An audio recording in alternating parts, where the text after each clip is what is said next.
Hello दोस्तों, स्वागत है आप सभी का अपना चैनल कॉमर्स क्लासेस में।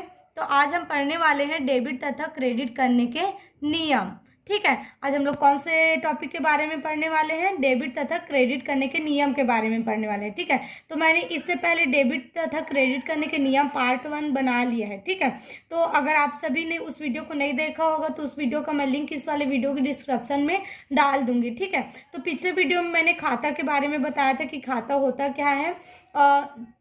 मतलब खाते की पूरा जानकारी मैंने पिछले वीडियो में दे दिया है। ठीक है, तो आज हम देखते हैं खाता में जो डेबिट होता है और जो क्रेडिट होता है तो उसके करने के नियम, मतलब कौन सा व्यवहार का डेबिट साइड डेबिट पक्ष में एंट्री होगा और कौन सा व्यवहार का क्रेडिट पक्ष में एंट्री होगा। ठीक है, तो देखो हमारा खाता क्या खाता होता है। ठीक है, खाता कौन से आकार में होता है? टी आकार में होता है। ठीक है, ये क्या है? टी आकार में हमारा खाता होता है ना। तो जो खाते का बायां पक्ष होता है, मतलब जो हमारा बायां हाथ होता है, वो कौन सा पक्ष कहलाएगा? बायां पक्ष। तो बायां पक्ष में क्या रहता है? विकलन रहता है। ठीक है, क्या रहता है जी? विकलन पक्ष होता है। और जो हमारा दायां पक्ष होता है वो क्या होता है? हमारा समाकलन पक्ष होता है। ठीक है, तो देखो खाते का बायां पक्ष में लेखा अर्थात डेबिट में लेखा कब किया जाएगा और खाता के दाएं अर्थात क्रेडिट में लेखा कब किया जाएगा। इसका निर्धारण के लिए दो मत प्रचलित है। मतलब देखो हमारे जो खाते का डेबिट पक्ष है उस पक्ष में लेखा कब किया जाएगा और जो हमारा क्रेडिट पक्ष है उस पक्ष में लेखा कब किया जाएगा, इसका निर्धारण करने के लिए कितने मत है जी? मतलब मत मतलब कि क्या होता है? विचार होता है। तो हमारा कितना विचार है? दो विचार है। ठीक है, पहला कौन सा मत है जी? अमेरिकन मत है। ठीक है, पहला क्या है? अमेरिकन मत और दूसरा क्या है? अंग्रेजी मत। ठीक है, तो देखो पहला अमेरिकन मत। ठीक है, तो अमेरिकन मत में क्या होता है? अमेरिकन मत के अनुसार व्यापारिक लेन देन के आधार पर खातों को 5 वर्गों में बांटा गया है। देखो जी, जो हमारा अमेरिकन विचार है उसके अनुसार जो भी हम व्यापार में लेन देन करते हैं, ठीक है, क्या करते हैं जी? लेन देन में मतलब क्या होता है? खरीदना और बेचना।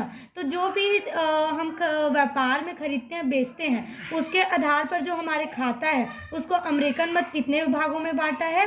5 भागों में बांटा है। ठीक है, तथा प्रत्येक खाते को उसके प्रकृति के अनुसार डेबिट तथा क्रेडिट करने के नियम निम्नानुसार स्पष्ट किया गया है। तो देखो जी, इसमें जो भी खाता होता है और डेबिट क्रेडिट कैसे होता है? उसके प्रकृति के अनुसार। प्रकृति बोले तो वो संपत्ति रहेगा तो उसका दूसरा होगा, दायित्व रहेगा तो दूसरा। जो भी हमारा डेबिट क्रेडिट होता है ना उससे किसके अनुसार होता है? खाते की प्रकृति के अनुसार उसको डेबिट क्रेडिट किया जाता है। ठीक है, तो देखो जो 5 अमेरिकन मत क्या है? हमारे लेन देन को कितने भागों में बांटा है जी? 5 भागों में। तो पहला भाग क्या होता है? संपत्ति के खाता। दूसरा क्या होता है? देयताय खाता। और तीसरा क्या होता है? पूंजी खाता। और चौथा होता है आगम संबंधी या आय के खाता और व्यय संबंधी खाता। ठीक है, अमेरिकन मत इन पांचों वर्गों में लेन देन को, जो भी हम खरीदना बेचना करते हैं उसको इन पांचों वर्गों में बांटा है। ठीक है, अब एक एक वर्ग के बारे में हम क्या करने वाले हैं? डिटेल से पढ़ने वाले हैं। ठीक है, तो देखो सबसे पहला खाता कौन सा है? संपत्ति के खाता। ठीक है, तो देखो संपत्ति खाता होता क्या है? व्यवसाय के संचालन के लिए भवन, फर्नीचर, मशीन आदि संपत्तियों की आवश्यकता होती है। ठीक है, देखो जी हमारा जो संपत्ति क्या है? मतलब हमारे व्यापार का कोई भी वस्तु क्या कहलाता है? संपत्ति कहलाता है। ठीक है, तो जो भवन है व्यवसाय को चलाने के लिए क्या चाहिए रहता है? भवन, फर्नीचर, मशीन आदि चाहिए रहता है। ठीक है, तो जो भवन, फर्नीचर, मशीन है वो सभी क्या है? हमारी संपत्तियां है। ठीक है, तो उसी को बोल रहा है व्यवसाय को चलाने के लिए। संचालन मतलब क्या होता है? चलाने के लिए। ठीक है, तो व्यवसाय के संचालन के लिए भवन, फर्नीचर, मशीन आदि संपत्तियों की आवश्यकता होती है। अतः व्यवसाय है तो जब इन्हें खरीदा जाता है तो संपत्तियों में वृद्धि होगी। मतलब यदि हम इसको इन सभी चीज को, जैसे हो गया भवन, फर्नीचर, मशीन, भूमि, है ना, इन सभी चीज को खरीदते हैं तो क्या होगा? हमारी जो संपत्ति रहेगा वो बढ़ेगा। ठीक है, उसमें संपत्तियों में क्या होगा? वृद्धि होगा, मतलब हमारी संपत्तियां बढ़ेगी। और जब इनका विक्रय कर दिया जाता है, मतलब इनको हम जब खरीदते हैं तो वृद्धि हुआ। अब खरीद लिया, अब उसको जब बेच रहे हैं, ठीक है, क्या कर रहे हैं जी? विक्रय करना मतलब क्या होता है? बेचना होता है। तो जब बेच दिया जाता है तो संपत्तियों में कमी होगी। क्या होगी जी? कमी होगी। जब खरीदेंगे तो बढ़ेगा हमारी संपत्तियां और जब बेचेंगे तो क्या हो जाएगा? कम हो जाएगा।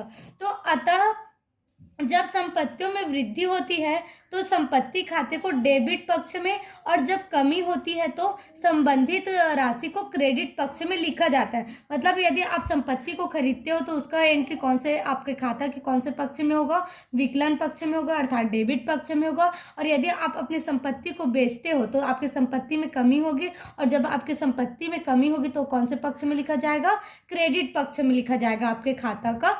ठीक है, ये हो गया हमारे संपत्तियों का खाता। तो देखो आपका जैसे खाता है, कौन सा खाता है जी, संपत्ति खाता है ना। तो संपत्ति खाता में बायां पक्ष क्या होगा, विकलन, विकलन बोले तो डेबिट, ठीक है। और दायां पक्ष क्या होगा, समकलन, समकलन बोले तो क्या हो गया, क्रेडिट। तो आपका संपत्ति में वृद्धि होगा, उसका लेखा कौन से पक्ष में होगा, विकलन पक्ष में होगा। और जब संपत्ति में कमी होगा तो उसका लेखा कौन से पक्ष में होगा, क्रेडिट पक्ष में होगा। ठीक है, अब देखो दूसरा हमारा कौन सा वर्ग है जी, देयताओं या दायित्व के खाते।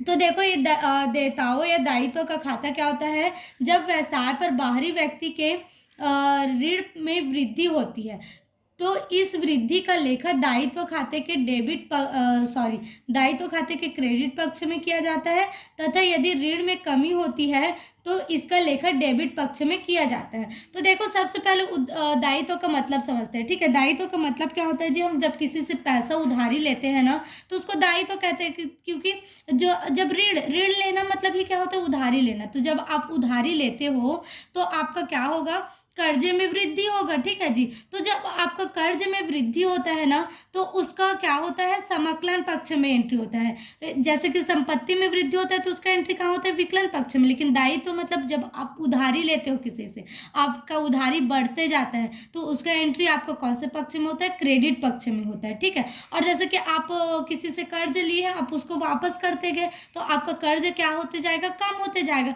तो आपका जो कर्ज है कम होगा, मतलब दायित्व में कमी होगी, तो उसका लेखा कौन से पक्ष में होगा जी, इसी को लिखा गया है। तथा यदि ऋण में कमी होती, मतलब आपके कर्ज में कमी होती है तो इसका लेखा डेबिट पक्ष में किया जाता है। मतलब दायित्व में जब वृद्धि होगा तो क्रेडिट पक्ष में एंट्री करना, और जब कमी होगा तो कौन से पक्ष में होगा, डेबिट पक्ष में होगा। ठीक है, और दायित्व मतलब समझ जाना क्या होता है, जब आप किसी से उधारी पैसा लेते हो या कुछ सामान लेते हो, ठीक है, तो उसके बदले में पैसा नहीं चुकाते हो तो क्या होता है, उधार को ही क्या बोलते हैं, दायित्व बोलते हैं। ठीक है, तभी इसी को खाता के रूप में लिखा गया है। जैसे कि दायित्व खाता हो गया, खाता का कितने भाग होते हैं जी, मतलब कितने पक्ष होते हैं, दो पक्ष। पहला होता है बायां और दूसरा क्या होता है, दायां पक्ष, है ना। तो बायां पक्ष में क्या आता है, विकलन। तो दायित्व में यदि कमी होता है तो दायित्व में कमी का लेखा कौन से पक्ष में होगा, विकलन पक्ष। और दायित्व में वृद्धि का लेखा कौन से पक्ष में होगा, समाकलन पक्ष में होगा। ठीक है, अब देखो पूंजी खाता है ना। तो पूंजी खाता क्या होता है जी, इसको पहले जानते हैं ना। यह खाता व्यवसाय के स्वामी का खाता है। मतलब जो पूंजी खाता है वो किसका खाता है, जो व्यापार का स्वामी मतलब क्या होता है, जो व्यापार का मालिक होता है उसका खाता होता है पूंजी खाता। ठीक है, व्यवसाय जब भी रोकड़ या माल या संपत्ति व्यवसाय में लगाता है तो इसका लेखा पूंजी खाते के क्रेडिट पक्ष में किया जाता है। ठीक है, और जब कभी निजी कार्यों के लिए वह राशि व्यवसाय से लेता है तो इसे डेबिट पक्ष में लिखा जाता है। ठीक है, मतलब ना जो पूंजी खाता है वो किसका रहता है, व्यापार के स्वामी का खाता होता है। ठीक है, और यदि व्यापार का जो स्वामी है वो अपने बिजनेस में रोकड़ माल या फिर कुछ भी संपत्ति लगाता है तो वो क्या है, उसके पूंजी में वृद्धि होगा। ठीक है, तो जब पूंजी में वृद्धि होगा तो उसका लेखा पूंजी खाता कौन से पक्ष में होगा, क्रेडिट पक्ष में होगा। और यदि अपने व्यवसाय से रोकड़ माल या फिर कुछ भी संपत्ति को निकाल कर अपना निजी उपयोग करता है, आहरण करता है, तो उसका तो क्या होगा, उसकी पूंजी में कमी होगा। तो जब पूंजी में कमी होगा तो पूंजी में कमी का लेखा कौन से पक्ष में किया जाता है, डेबिट पक्ष में किया जाता है। ठीक है, उसी को लिखा गया है पूंजी खाता। अब पूंजी खाता तो बायां पक्ष क्या होगा, विकलन, और दायां पक्ष क्या होगा, समकलन। तो पूंजी में कमी का लेखा कौन से पक्ष में होगा, विकलन पक्ष में होगा। और वृद्धि का लेखा कौन से पक्ष में होगा, क्रेडिट समकलन पक्ष में होगा। ठीक है, इसी को लिखा गया है व्यवसाय में रोकड़ माल या संपत्ति लगाने पर व्यवसाय की पूंजी बढ़ती है।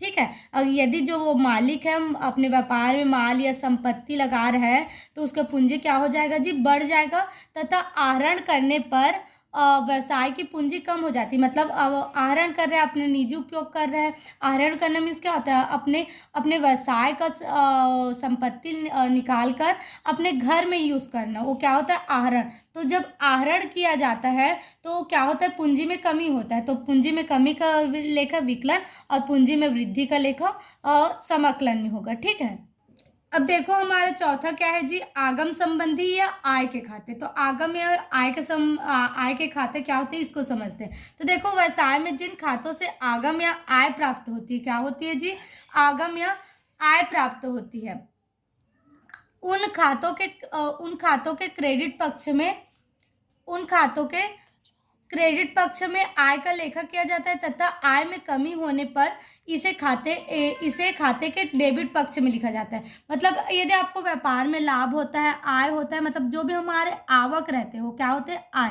तो जब हमारे आय में वृद्धि होगी तो उसका लेखा कौन से पक्ष में होगा, क्रेडिट पक्ष में होगा। और जब आय में कमी होगा तो उसका पक्ष क्या होगा, डेबिट पक्ष में होगा। उसका लेखा कौन से पक्ष में होगा जी, डेबिट पक्ष में। तो उसी को लिखा गया है आय खाता, है ना। तो आय में कमी का लेखा कौन से पक्ष में होगा, डेबिट। और आय में वृद्धि का लेखा कौन से पक्ष में होगा, क्रेडिट पक्ष में होगा। ठीक है, अब पांचवा देखो, व्यय संबंधी खाता। व्यय मीन्स क्या होता है जी, खर्च। जैसे आय मीन्स क्या होता है, लाभ होता है ना। तो व्यय का मतलब क्या होता है, खर्च। हम जो भी व्यवसाय में खर्च करते हैं उसको क्या बोलते हैं, व्यय बोलते हैं। ठीक है, तो व्यय होने पर पूंजी घटती है तथा व्यय में कमी होने पर पूंजी बढ़ती है। अतः व्यय में वृद्धि का लेखा व्यय खाते के डेबिट पक्ष में तथा व्यय में कमी का लेखा क्रेडिट पक्ष में किया जाता है। मतलब देखो जी, व्यय होगा तो आपका पूंजी जो क्या है, खर्च होगा तो आपका पूंजी कम होगा ना। तो जब आपका पूंजी कम होता है, मतलब पूंजी कम होता है ना, तो आपका व्यय में क्या होता है, वृद्धि होता है। आपके व्यय में वृद्धि होगा तभी तो पूंजी कम होगा ना। तो जब भी आपके व्यय में वृद्धि होता है तो उसका लेखा कौन से पक्ष में होता है, डेबिट पक्ष में। और जब भी आपके व्यय में क्या होगा, कमी होगा, तो उसका लेखा कौन से पक्ष में होगा, क्रेडिट पक्ष में होगा। ठीक है, तो ये इसी को व्यय संबंधी खाते में इसका लेखा कैसे करना है, यदि आपके व्यय में वृद्धि हो रहा है तो उसका लेखा कौन से पक्ष में करोगे, विकलन पक्ष में। और व्यय में कमी होता है तो उसका लेखा कौन से पक्ष में करोगे, समाकलन पक्ष में करोगे। ठीक है, तो ये था हमारा जो डेबिट और क्रेडिट करने के जो अमेरिकन मत है वो है। ठीक है, अब नेक्स्ट वीडियो में हम लोग डेबिट तथा क्रेडिट करने के अंग्रेजी मत पढ़ेंगे। ठीक है, तो वीडियो समझ में आए, पसंद आए तो वीडियो को लाइक कीजिएगा और चैनल को सब्सक्राइब कीजिएगा। ठीक है, और वीडियो को शेयर करना मत भूलिएगा। ठीक है, थैंक यू।